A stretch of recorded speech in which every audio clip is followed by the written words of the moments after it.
A little itchy, huh? These would have to be sent from home. The federal government wouldn't say, well, we're going to be nice and give you a home shirt. You had to ask cheapest issue, right? Long underwear? Yeah, it would start about here, and actually I'm swimming in this pair that I've got. And it would go down to right here. I've actually got it kind of tucked into my sock. And then this is what's called kersey. It's kind of, a lot of what they wore was jeans cloth, which was a wool cotton blend. It was the precursor to denim, which was a cotton blend. And this is just, this was about as fancy as a poor man could expect to get as far as cloth was concerned. It was a little cooler than jeans cloth, but it wasn't as durable. And this is, of course, federal sky blue trousers. What a lot of people don't realize is at the start of the war, the Federal Army actually had, the pants were supposed to be regulation dark blue. They weren't supposed to be the sky blue, but they didn't get enough dark blue manufactured in time. And so instead they just went with the sky blue, which they had had since just after the Mexican War. So they, they did kind of a reversal there. The red shamrocks.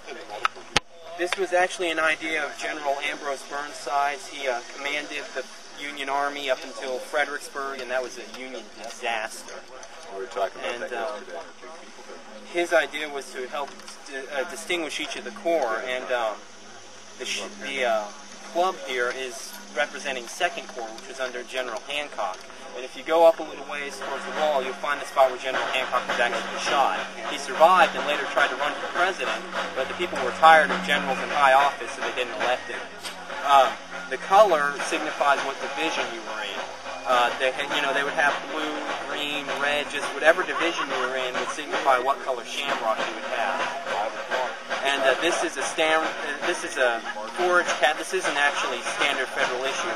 The federal issue would have the federal eagle buttons and would be blue. This is a black.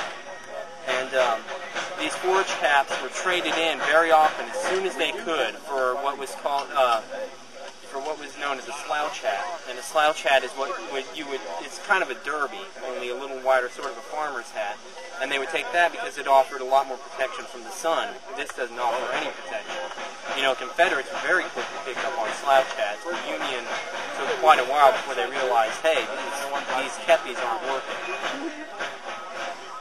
And actually, at first Manassas, they had a white piece of flap, a white cloth flap on the back, which they thought would protect their neck.